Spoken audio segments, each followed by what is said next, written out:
Well, welcome all you guitar nerds out there. On my workbench we have a LAG or LAG Tramontane 12-string guitar. This guitar is made in China, but it's actually a brand from France. Ooh la la! The guitar has a solid spruce top, laminated back and sides, and a mahogany neck with, I think, a rosewood fretboard. The guitar looks like brand new. No playwear at all. This made in China series is really dirt cheap and has some nice components for a little money. For example, it has a double action truss rod, a graphite nut and saddle. And on the back of the guitar you find a little badge that says quality control. We will see. Well, I was wondering, what does it mean? LAG, LAG. Well, maybe LAG means low action guaranteed. But, well, no, not at all. Look at this. The action at the 12th fret is around 6 millimeters.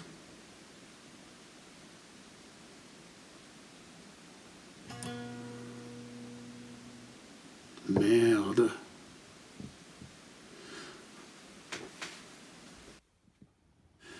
Another thing that the owner was complaining about was this guitar won't stay in tune. Okay, tuning the 12-string guitar is always pain, but look at this. Every single nut on the tuning keys was loose. Tighten them up, and that was really a quick fix, right? Let's take a look inside of the guitar and we find another surprise. The neck on this guitar is a bolt-on neck. And guess what?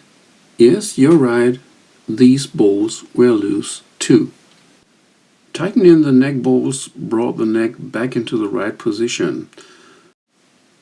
Another design flaw in my opinion is the bridge plate. It's too small.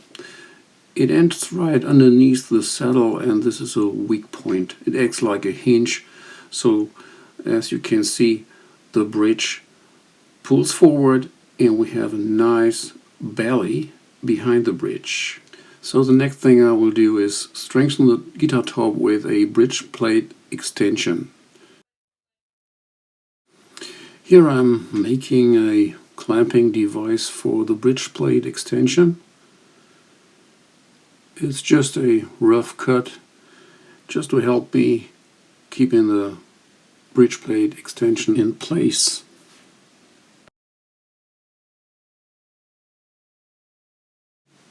Good enough. Well, here I attach the bridge plate extension to the clamping device with a piece of double stick tape.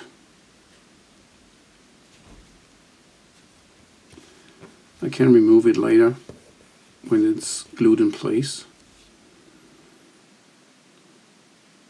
Put some glue on the bridge plate extension.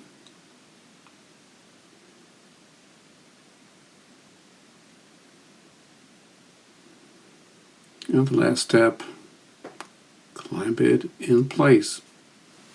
To make sure that the guitar top is flat and stays flat in the future, I'm going to install a device called Bridge Doctor. Therefore, I'm going to use the screw hole in the center of the bridge. Here I'm trying to pry out the little dot that covers the screw. That was really pain because this little sucker didn't want to come out. Also, I put some hot water on it to soften the glue.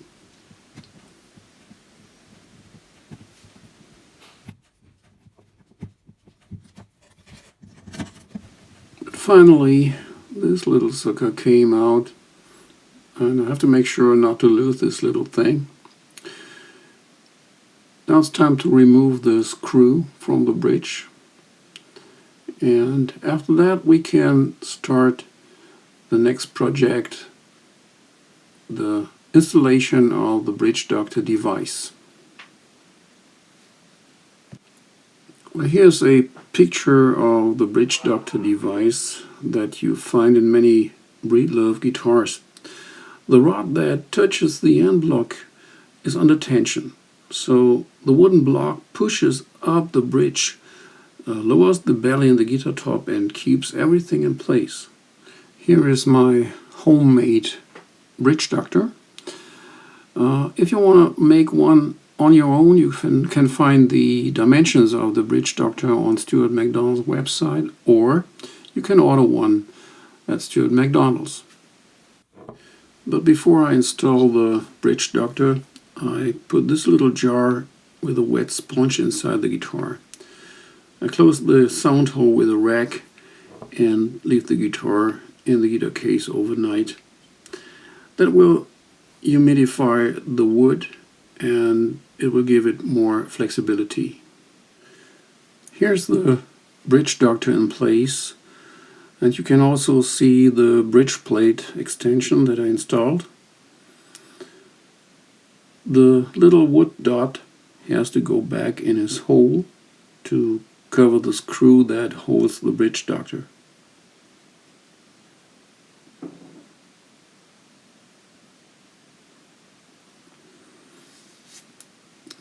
Finally, I put some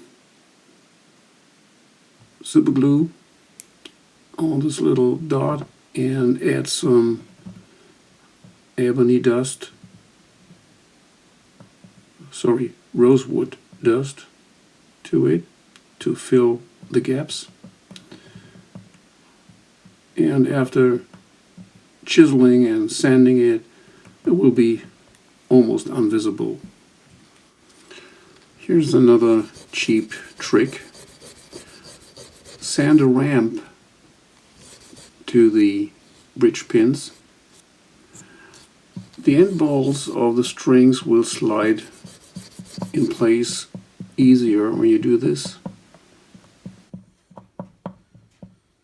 The fretboard of this instrument was dry as hell. I put some oil on it. The wood was actually so dried out that I had to repeat this procedure for about 3 times, and I could hear the fretboard say, "Thank you, Martin." But unfortunately, all this work didn't solve the problem. The action was still too high, so I finally decided to lower the bridge, knocking off about 2 millimeters with my trusty little hand plane. After sanding and oiling the bridge, it looks quite good. And we have a perfect action, as you can see here, on the 12th fret. We have about 2.5 millimeters on the bass side and 2 millimeters on the treble side.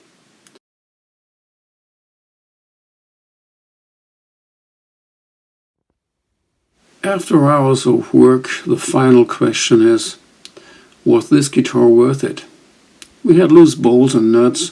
The nut wasn't cut right either. I did that off camera. We had a belly top caused by a bridge plate that was way too small, and the string action was a disaster. So my conclusion is, my Chinese workmates did a very sloppy job. But what can you expect from a guitar that is so cheap? After all, this instrument plays easy and sounds good, and is ready to go back to the customer.